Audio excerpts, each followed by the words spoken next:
Hello and welcome to the I Do Wedding Marketing Podcast. I'm your host, Nina Adio, a social media marketing expert specific to the wedding industry. On this show, I discuss tips to help you DIY your social media, as well as getting the confidence and income to outsource it. Thank you for allowing this episode to come through on your Bluetooth, your car radio, wherever it may be you're listening from today. Now, let's take your wedding business to the next level. Hello, everybody. Welcome back to the podcast and happy Labor Day. It is Labor Day, the day that this goes live, and I hope everyone is starting to recover from a busy weekend of weddings, as I can only imagine, guys. So, today, we're getting to kind of what is an unofficial end of the season, even though maybe September might slow down a little, but I know October is always really busy. But it officially kind of goes, or unofficially rather, right? Because summer's still here. It goes into fall weddings and fall colors and the like. So the summer wedding season is technically through at Labor Day. So I wanted to talk about pricing because that is something that I haven't spoken really much about on the podcast before. And I'm not going to get into like the numbers and things like that. That's something that is more individualized and private. So you could always book, just a coaching call or send me a message and we can go over to that in more detail. But before I get started on today's podcast topic, it is important that I remind you that this is the last day to get early bird savings on the Engage to Engagement Workshop. The Engage to Engagement Workshop is teaching you, it's with myself and Carissa Cruzy Weddings, to drive traffic to your wedding business in just 10 minutes a day. That is the minimum requirement of applying these tips that we're going to be teaching you, or these strategies rather.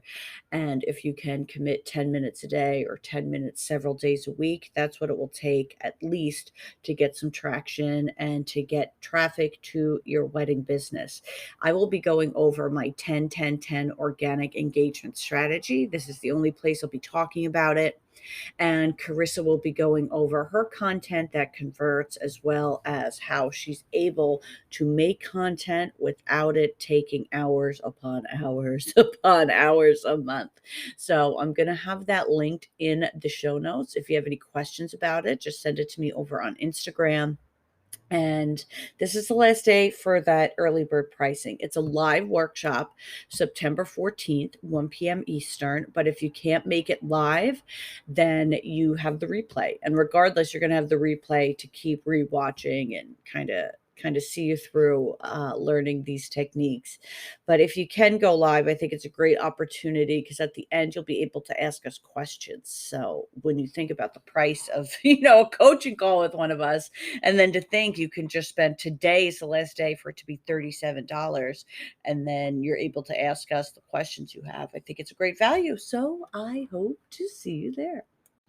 Now, I wanted to talk about pricing today because we're at the end of the season, or the end of the summer season. So now you might be looking at your books for next summer or even the following summer and saying, oh my God, I want to fill dates. And you might have a nagging voice saying to you, I need to change my pricing. And before you do that, I would like to suggest that you change your sales strategy. Pricing is not necessarily the answer, and probably isn't the answer. If you don't have a calling to reach a different target audience, or to reach a different level of wedding couples, then you should not be lowering your pricing.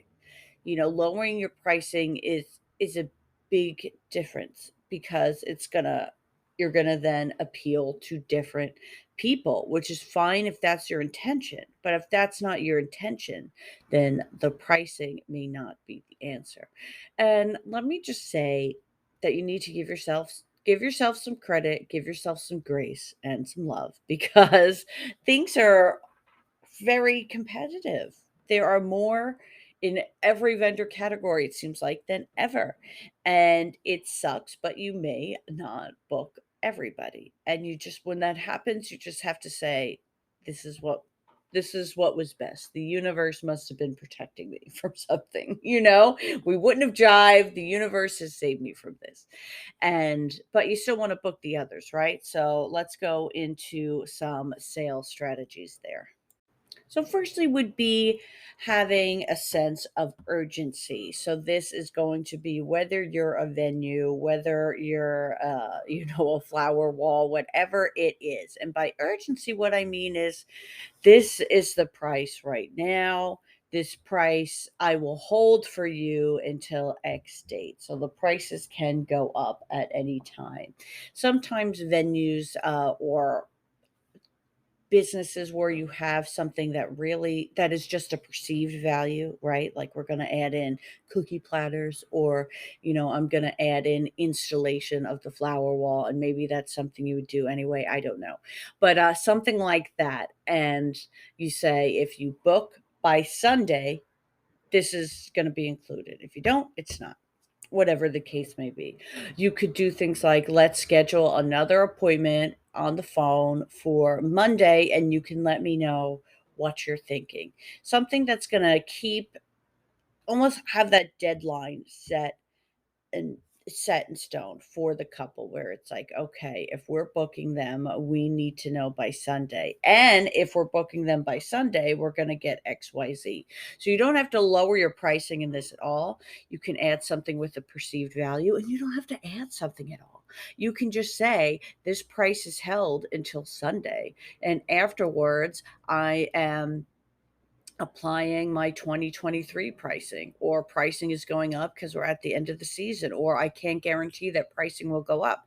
So whatever it is, just a strategy to have a sense of urgency for them to book, right? Because their wedding isn't for another 2 years.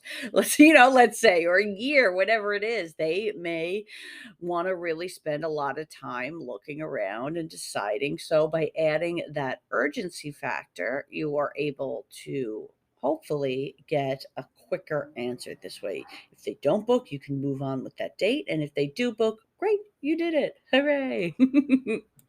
Another strategy I'd like to suggest is knowing your couple. And this means not just knowing your ideal couple, but the couple who is actually coming in. If you're not a venue and they already have said what venue they're getting married at, and you've worked there before, I know I loved it, and couples love it when you send them some albums you've done at that venue. It's able to help them really visualize, especially for those who may be a visual couple, what their photos would look like with you. If you're meeting the couple early on, then just getting to know them. Sometimes when I would get their inquiry, I always struggle with that word, inquiry. So even if it was coming from the knot too, I would see their profile picture and I would see it was an engagement at Disney. So then I would just jump right in with my Disney nerdum, right? So don't be afraid to personalize things in your correspondence. Change up your template a bit. I always had a line in the template that would change based on something about the couple. So this way they could see that this was custom for them. Even though it was just the line on my end and that was pretty easy to switch up, they were able to see that I wasn't just copy and pasting, and that I was applying something I learned about them. And it helps them get to know you, because another strategy, or just a tip I want to talk about, is that people book the salesperson. People book the person who is walking them through, who is kind of going to be there with them, because you're going to be with them for a year through their wedding planning. And if they get that attachment to you, then it's really going to help to seal in that deal. So think about ways that you can be inviting to a couple who's never planned a wedding before or soon. What can you do that's going to make them feel like they want you as a part of their wedding. And that could be part of the reviews that you pull, pull reviews that talk about that and feature them on your Instagram, on your website, and things like that. So this way, people can start to get that feeling and that association with you before they even start the process. I also wanted to discuss knowing your history. Okay, so that means knowing your past dates, your past bookings. This has become harder since 2020, right? Because so many weddings were scheduled and postponed. And so the 2021 calendar and even this year's is a bigger where dates that historically aren't booked were. But you want to know those dates that you know you always book and the dates that you know you always struggle with. Maybe it's April Fool's, Friday the 13th, the Saturday before Easter, things like that. And those are dates that maybe you want to use a little different tactics and incentives for because they're harder for you to book. And you know that it's not going to be guaranteed that you're going to book April Fool's, if it falls on a weekend, but you know that Labor Day weekend, you're always going to book. So things like that, knowing your history and knowing the dates that tend to be left open versus the ones that don't can help you know when to be a bit more aggressive and when to maybe offer a perceived price, a perceived discount rather, to those dates. So that's what I was saying earlier with the sense of urgency. Maybe you're offering something that doesn't really cost you much, or that you may end up offering anyway to try and secure that date. But speaking of perceived discounts, I did want to talk about perceived value and why that is such an important feature when it comes to your pricing.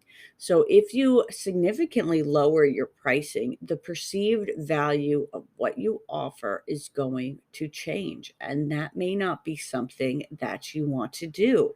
Keeping your pricing where it is or raising your pricing is going to make that perceived value higher. This was, somebody who cost a lot of money because they are so good, that aspect to it.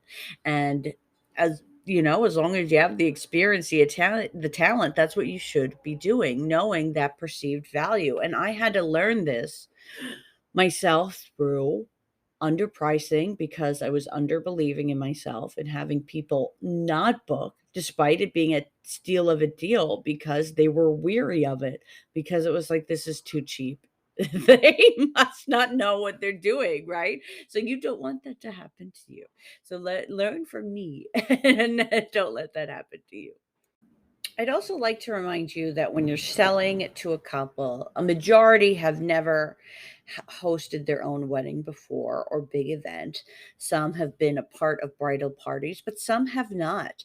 So, a big part of the sales strategy that I have done and that I do, whether it's marketing or when you're on site, is storytelling. Now, storytelling, when you're at a venue is very easy. When you walk people through the venue, you're walking them through their wedding day.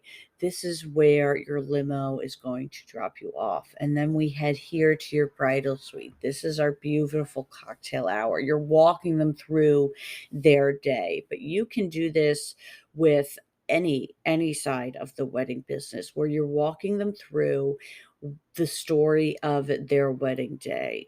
First we're going to be doing this and then we're going to be doing that. And, talking about how your service is in the background throughout their entire wedding. So, storytelling is not just something to exist during the sales meeting or sales call or sales inquiry, but through your whole marketing process.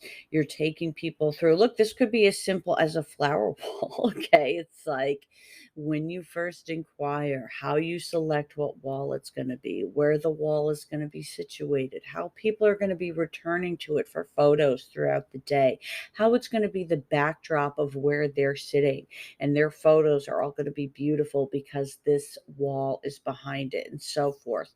So storytelling can really help the couple not only put themselves into their wedding day, but to put your service with them.